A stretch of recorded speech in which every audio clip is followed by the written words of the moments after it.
Hello, welcome to my YouTube channel. আজি আমি পঢ়িম ক্লাস 5 ইংলিশ লেসন নাম্বার 12. এতিয়া তোমালোকে চোৱা আমাৰ পঢ়াটোৰ নাম কি আছে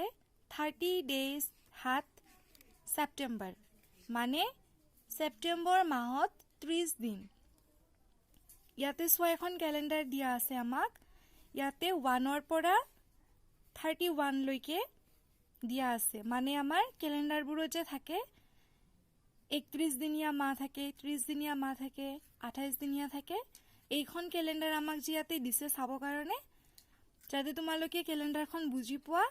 ইয়াতে দিয়া আছে 1 তাৰিখৰ পৰা 31 তাৰিখলৈকে মানে ইখনল 31 দিনীয়া ক্যালেন্ডাৰৰ এটা পেজ এটা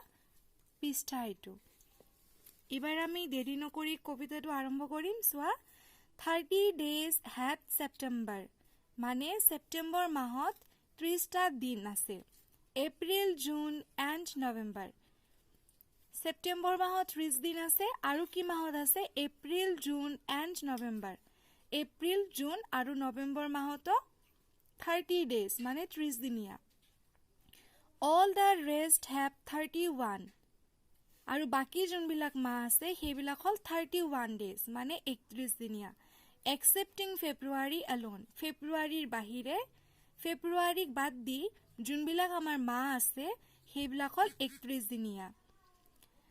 তোমালোকে তো জানা বছৰত 12টা মাহ থাকে তাৰে ভিতৰত জানুৱাৰী ফেব্ৰুৱাৰী মাৰ্চ এপ্ৰিল এনেকুৱাকৈ থাকে জানুৱাৰীৰ পৰা ডিসেম্বৰলৈকে 12টা মাহ থাকে আমাৰ এতিয়া চোৱা ইয়াতে কি দিয়া আছে all the rest have 31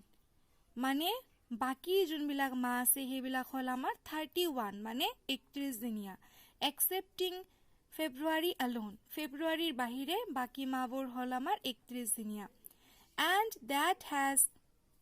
28 days clear আৰু ইয়াতে that মানে ইয়াতে ফেব্ৰুৱাৰীৰ কথা কৈছে আৰু কৈছে যে আমাৰ ফেব্ৰুৱাৰী মাহটো হল 28 days মানে 28 দিনীয়া and 29 in each leap year আৰু আমাৰ যেতিয়া লিপ ইয়াৰ আহে লিপ ইয়াৰত 28 মানে 28 দিনীয়া ফেব্ৰুৱাৰী মাহটো আমাৰ 29 দিনত হয় ইয়াতে সোয়া লিপ ইয়াৰ মানে কি দিয়া আছে 1 year in every 4 years when February has 29 days instead of 28 মানে আমাৰ লিপ ইয়াৰ হল প্ৰতি 4 বছৰৰ মুৰে মুৰে আমাৰ বছৰত এটা দিন বাঢ়ি যায় আৰু এটা দিন যে বাঢ়ে এই বাঢ়ি অহা দিনটো ফেব্ৰুৱাৰী মাহৰ লগত যোগ হয়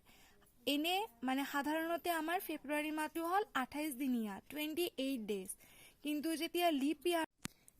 যেতিয়া আমাৰ লিপ ইয়াৰ আহে তেতিয়া আমাৰ এই 28 দিনীয়া ফেব্ৰুৱাৰী মাহটো 29 দিনত হয়